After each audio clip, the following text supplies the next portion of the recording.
David Bruce Patterson. David Bruce Patterson has established a reputation for his poem-a-day approach to writing. He now has a collection of over 2,500 poems. He has also published a novel, Square Wheels, a family saga that takes place in Toronto in the 1920s with a touch of Muskoka. He has also published an anthology of poems and short stories entitled Forthright but Furtive. Writing a novel is work, he says, while writing poetry is just unzipping my head and letting all the junk fly out. David is the membership chairman for the Muskoka Authors Association and an enthusiastic member of the Baysville Writers Circle and Bracebridge Saturday Morning Writers. David will be reading from the novel he is currently working on, Dorthoy Parker and the Epigram Mysteries, Murder at Land's End. Dorothy Parker, one of the most facetious and acerbic wits of her time, faces in 1921 the task of volunteering as a sleuth, something she and her cronies in the Algonquin Round Table will gladly participate in. A story full of crazy confabulation and cocktails. David Bruce Patterson. Dorothy particularly liked the imported scotch so generously poured by her host, Herbert Bayard Swope, who was very careful to have all his liquor tested by a pharmacist. Too many cases of fatally poisoned, tainted booze scripted the lives of the wealthy. On this particular weekend, Dorothy was joined on the West Beach by Ruth Gordon and her husband Gregory Kelly, Robert and Mary Sherwood, and the legendary actress Ethel Barrymore.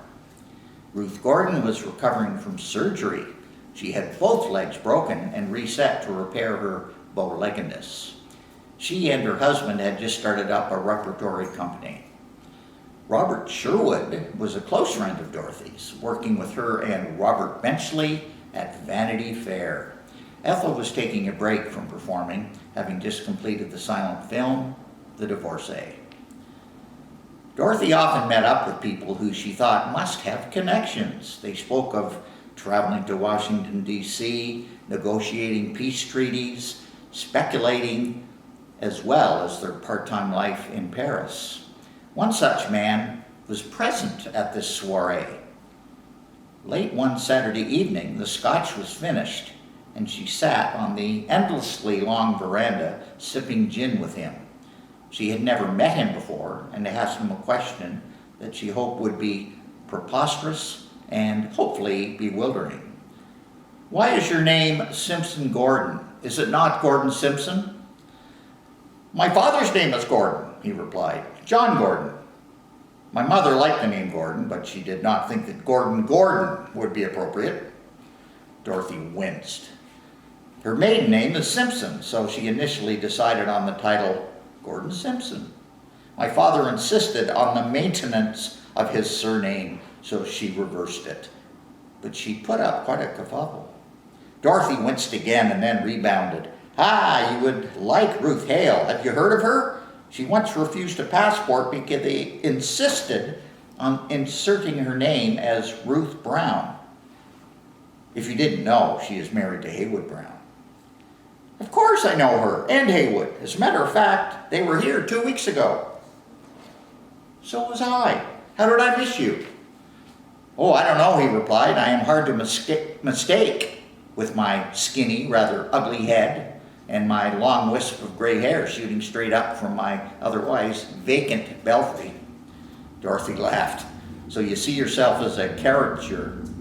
"Why not? It has made me famous, the subject of many cartoonists." "I should practice such humility," Dorothy said. "My synonymously named friend. I get pissed off when my poems are refused by editors." "You shouldn't be. You are a voice of the times. A journal that does not carry one of your creative jaunts of scathing profiles should not be recognized as a magazine of current times." He spoke with a wave of his arm, creating a spiraling signal of smoke from his stale Chesterfield. "Well, I thank you.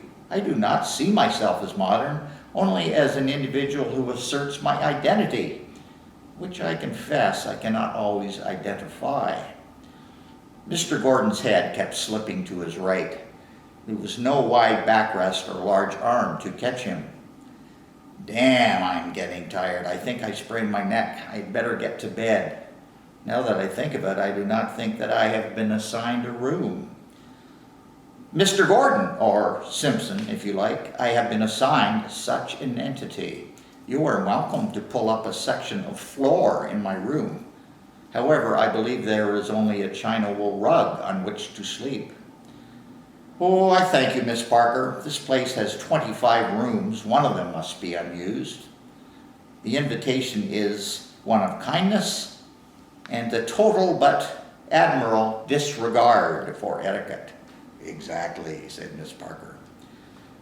Dorothy awoke shortly after 10 the following morning, feeling a slight ache in the head, not because of too much alcohol, but not quite enough. She lit her cameo, now being advertised as a weight loss aid. Avoid the shadow. A quick shot of gin and a cigarette is what I need right now, she concluded. Otherwise, how can I face breakfast, let alone that exasperatingly nutty bunch sitting at the table? She reached the bottom of the stairwell that led to a large veranda on the second floor, overlooking the east garden. Herbert Swope was standing at the elaborate railing, staring straight ahead, motionless. Good morning, Mr. Swope. I apologize for my lack of convention. I realize that honored guests are not supposed to sleep in. He turned to her, but seemed devoid of response. Do you know Mr. Gordon? He asked. Oh, you mean Gordon Simpson? No, I mean Simpson Gordon, Swope repeated. Right, excuse me, yes, Simpson Gordon. I met him last evening.